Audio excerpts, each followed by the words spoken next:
Hey guys, Justin Williams here, and you're watching another episode of Dirt Time Adventures. And today I'm talking about outdoor video production. For you guys out there that are in the bushcraft industry or that are just getting into survival and primitive living and outdoor skills, and you've been considering shooting videos, then stay tuned because I got some information for you I want to share and some encouragement I want to give you with some advice. And so I have a Sigma 3 instructor certification course coming up that's going to require me to be away from power. And so I've spent the last few months researching and processing different ways that I could adequately provide power to my camera equipment so that I might be able to shoot video while I'm there. So I'm kind of doing a multi-purpose video today. One, looking at those of you guys thinking about getting into shooting videos, and two, for those of you guys that are interested in what camera equipment I'm going to be using while at Sigma 3. So I'm out on the porch today testing out some new equipment that I got, and this is stuff by no means that you need to go out and buy. So let me make that clear right up front. These are just a few of the items that I've picked up to begin to test out to make sure that they're going to be adequate for me when I'm out in the field. But for many of us, and especially me, and for a lot of you guys out there that have considered making videos, it's very intimidating. It's very challenging because you begin to question yourself, ask yourself, is my content going to be worth watching? Is anybody even going to want to watch my videos? And let me just give you a little bit of clarity here, guys. It's all about your content and putting out stuff that's interesting, that's entertaining, and stuff that you enjoy doing. Because if it's something that you don't enjoy doing, it's going to come across on the screen and people aren't going to want to watch it. So make sure it's entertaining, it's educational, it's enjoyable, it's something that you are interested in, it's interesting, and you're going to go a long ways by producing videos. Another thing that a lot of times we get really intimidated by is this idea of camera equipment.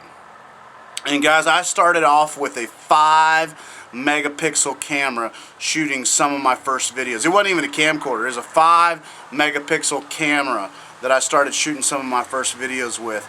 And since then I've moved on to a JVC HD and going to be implementing some new cameras for the upcoming Sigma 3 survival school thing that I'm going to be doing. And so just get started with it. If Polaroid cameras could shoot video, I would say use one of them. But you just got to get out there and start shooting it, guys. You can make 1,000,001 excuses, or you can actually get out there and do it. And that's really my encouragement for you. Get out there, shoot some videos, because at the end of the day, it's about building this community of outdoorsmen who are serious about educating the next generation and advancing and experiencing the outdoors, because that's what it's all about. For everybody else out there who has ulterior motives, more power to them, but the majority of us are out there to enjoy being one with nature and sharing what we've learned with others. And I hope that that's you, and that's what your goals are.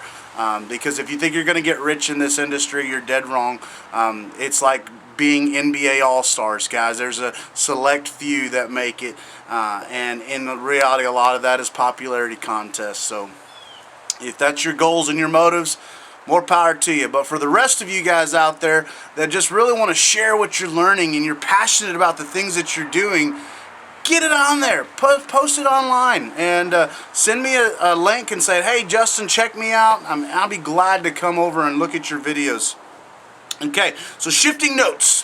For you guys who are wondering what camera equipment I'm taking to Sigma 3, I'm taking my JVC HD, and I'm going to mainly use that for around base camp, because we will have our vehicles close by that I can power supply my HD camcorder, my JVC.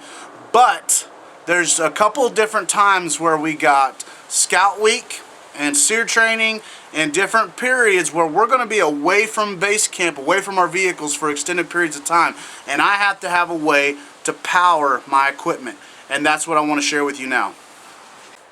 So here's the latest equipment that I've picked up, and by no means am I encouraging you to go out there and spend this type of money on this type of equipment. This is simply to show you what I'm going to be using at Sigma 3. Now, for you guys just getting started, don't go out and spend a lot of money until you know it's something you want to do.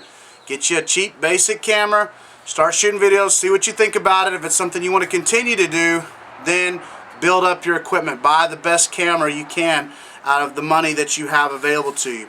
And so for me, I've been considering portability because one of the courses is knife only, and there are very limited resources that I can take with me, and so I'm not going to have like a huge backpack I can take with me. And so I needed packability, I needed reusability, and I needed effectability. And so these are the tools that I've decided to go with, and they're in the testing stages. I'm not even doing a product review on them because I haven't adequately tested them to give you an informative review. So this is not a review, this is to show you what I'm going to be using. Now I may come back to you in June after my instructor program and tell you don't buy any of this. So don't go out and buy it until I've tested it or until you've done your own research. But what I've gone with is a RAV Power supply system, and this here is a RAV Power solar charger. It's a three panel charger and 15 watts, and you're gonna get a lot more solar panels to capture a lot more of the rays. I looked at some of the smaller ones, but I really felt that the bigger one was the way to go to get the most power for my bang. And so for the sun and just capturing it, this was the way to go. I went ahead and went with the RAV Power power bank.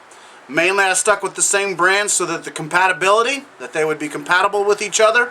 And this here will allow me to charge this power bank while I'm not charging my camera or my phone. And so this will strictly charge a camera or my phone at the same time. But when I'm not doing that, I can charge this power bank for on days when there's no sun or I need to charge multiple things. I can use the power bank. Went with a simple little flex tripod. I don't even remember the brand of it. I bought one of these before and it crapped out on me after a week. So I spent a little bit more money and got a little bit different model, different version. And I went with an action cam for my primary camera when I'm away from base camp or I'm not around the JVC. And I may regret this if I turned out that the audio is just crappy on this, which it tends to be on some of these action cams, but we'll just have to wait and see. But I went with a Geek Pro 2 instead of the GoPro. I decided to save my money on the GoPro and get the solar panel and the battery bank instead of forking out all the money on a GoPro. And I did a lot of research and watched a lot of read a lot of reviews and watched a lot of video on this HD little action cam. And from what I can tell, it's almost par.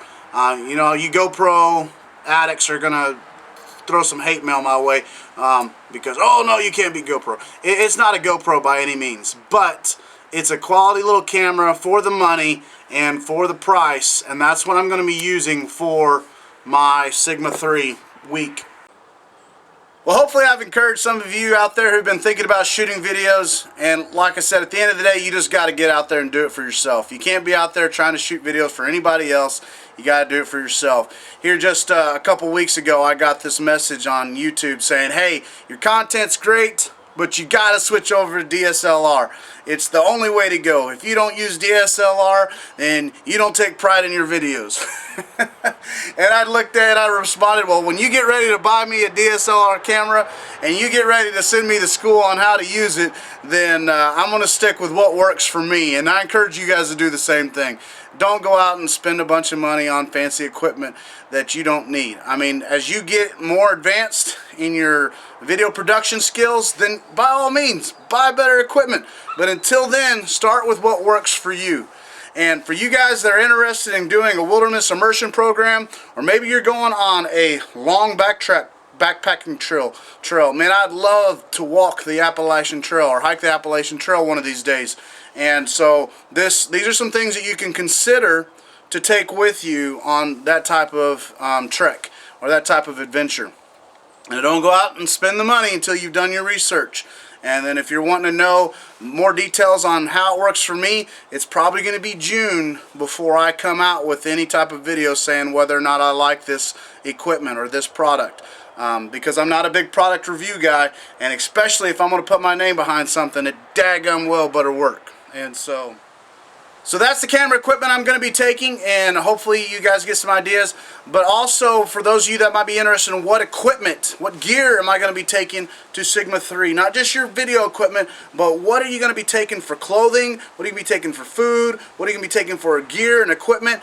All those videos are coming in March. I got a few more to shoot in between now and then, so just stay tuned. I promise you I'm going to put those videos out, the equipment I'm going to be taking. So if you're considering taking an instructor course or looking at going to a survival class, it'll give you some ideas on some equipment to take. Also got a video coming up on my library, my survival library, my bushcraft library books that I use. Also, just in, guys, I'm not going to be using the property that I've been using with the highway. So looking at moving. I hate moving, but I'm moving, and my buddy's going to allow me to use his property, and so I'm hoping to get rid of some of that residual highway noise and make some of the video content a little bit better, especially the audio quality be better, so you don't hear the 1000-Wood-1 redneck trucks that come flying down this road, because I've never been around so many redneck trucks in my life. I should probably move to Missouri where they make all their vehicles be inspected. But anyways, hey, thank you so much for tuning in to another video. I know it's not what you're usually used to me putting out, but hopefully you'll at least be able to take some of it and apply it. And guess what? You're not always going to like the videos that I put out. That's okay. Stay tuned for another one, because I promise you that eventually I'm going to put out something that you are interested in. So, guys, keep it practical, primitive, and prepared.